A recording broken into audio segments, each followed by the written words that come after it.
ম্যারির জীবনের গল্পটা শুরু হয়েছিল ঊনবিংশ শতাব্দীর শেষের দিকে চার্লি স্পাইক্স নামে একজন লোকের মাধ্যমে। মাত্র 8 বছর বয়স থেকেই সার্কাসে খেলা দেখাতো চার্লি। অবশ্য পরবর্তীকালে সে নিজেই খুলে বসে একটি সার্কাস কোম্পানি, যার নাম ছিল স্পার্ক ওয়ার্ল্ড ফেমাস শো। ম্যারির বয়স যখন 4 বছর, তখন ওকে কিনে এনেছিল স্পার্কের বাবা। পরে স্পার্ক ও তার স্ত্রী এডি মিসেল নিজেদের সন্তানের মতো করে আদর যত্নে লালন পালন করেছিলেন ম্যারিকে। ম্যারি নাম হলেও বিগ ম্যারি নামে বেশি পরিচিত হয়েছিল এশিয়ান প্রজাতির এই হাতিটি। 5 টন ওজনের ম্যারি শুধুমাত্র দৈহিকভাবে বড় ছিল না, বরং অন্য যে কোনো হাতির চাইতেও অনেক বেশি বুদ্ধিসম্পন্ন ছিল এই মেয়ে হাতিটি। 1916 সালের সেপ্টেম্বর মাসের 12 তারিখ জমজমাট সার্কাস প্রদর্শনীর গেট খুলল নির্ধারিত সময়ে। মুহূর্তেই বিগ ম্যারিকে দেখার জন্য লোকে লোকারণ্য হয়ে গেল অনুষ্ঠানের জায়গাটি। সবকিছু ঠিকঠাকই চলছিল।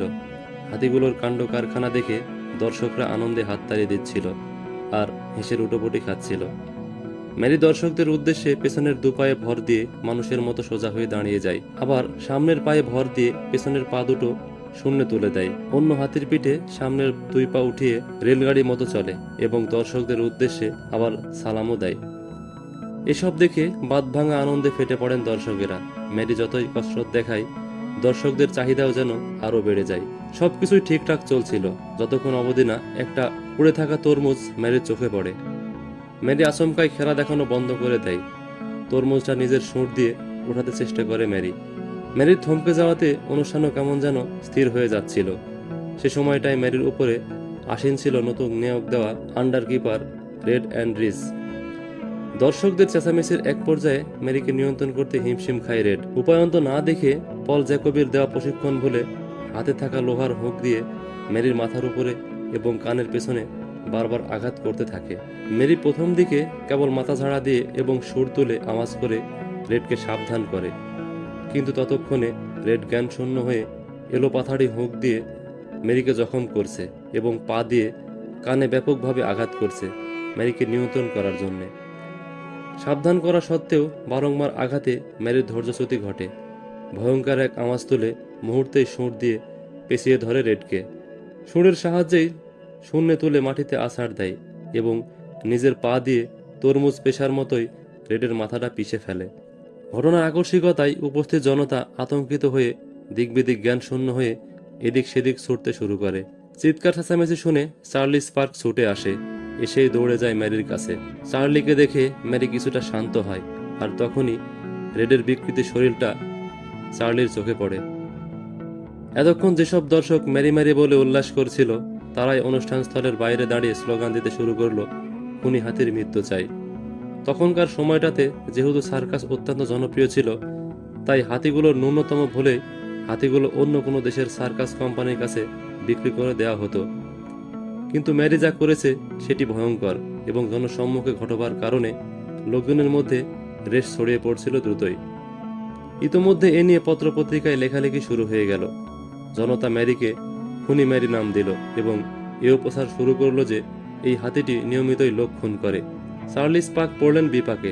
যাদের কাছে বোঝাতে গেলেন যে দোষ ম্যারির নাই, বরং রেডের, তারাই ম্যারিকে শাস্তির অনুযোগ করলেন এবং সাথে এও বলে দিলেন যে ম্যারিকে জনসম্মুখে শাস্তি না দিয়ে এই টেনেসি শহর ছেড়ে বের হতে পারবে না তারা। এমনকি স্থানীয় পুলিশও এই বিষয়ে নিশ্চয়তা অবলম্বন করল। চার্লি স্পার্ক বুঝে গেলেন ম্যারিকে শাস্তি দেওয়া ছাড়া তার আর কোনো উপায় নেই। তাই সার্কাস কোম্পানির ভবিষ্যতের কথা চিন্তা করে বুকে পাথর চেপেই ম্যারিকে শাস্তি দেওয়ার কথা ঘোষণা করলেন।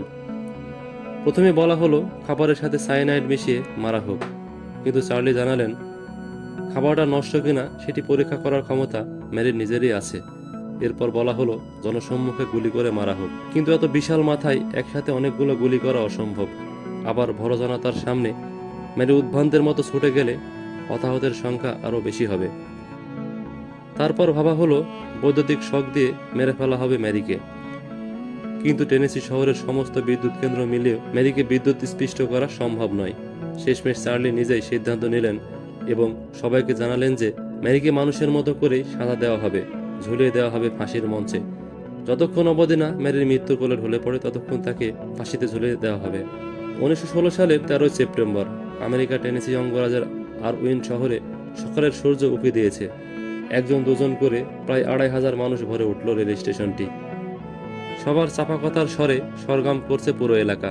প্রকাশ্য দিবালোকে জনসম্মুখে একটি ফাঁসি কার্যকর করার আয়োজন চলছে। তার জন্যই টেনেসি শহরের দূর দূরান্ত থেকে মানুষ নিজের কর্মব্যস্ততা ভুলে এসেছিল ইতিহাসের সাক্ষী হতে। মানবতা সেদিন মেরি নামক এই হাতির মৃত্যুদণ্ড কার্যকর করেছিল ফাঁসির মঞ্চ সাজিয়ে।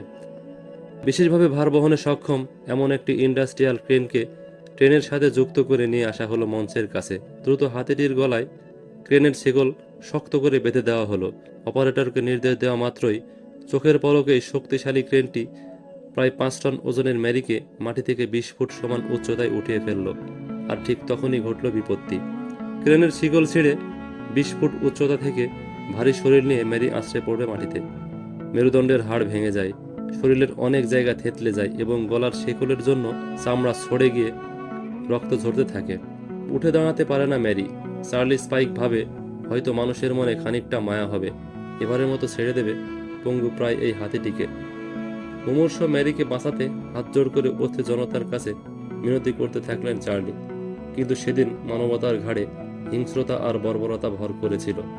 মুহূর্তে জনসমাবেশ ফেটে পড়ল ম্যারির ফাঁসি কার্যকরের জন্য। অর্ধমৃত ম্যারিকে আবার শেকল পরানো হয়। এবার আরো শক্ত করে বাঁধা হলো শেকল, যেন ছিঁড়ে না যায়।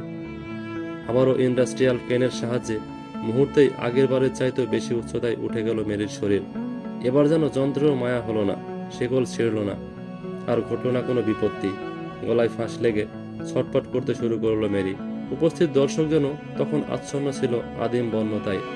একটা বোবা প্রাণীর ছটফটানি তাদের মনে কোনো মায়া সৃষ্টি করতে পারেনি, বরং এই ছটফটানিকেই উপভোগ করছিলেন তারা। অবশেষে গলায় ফাঁস লেগে শেষ নিঃশ্বাস ত্যাগ করে ম্যারি। উপস্থিত জনতাও স্বস্তির নিঃশ্বাস ফেলবার মাধ্যমে কলঙ্কিত করে মানব সভ্যতার ইতিহাস।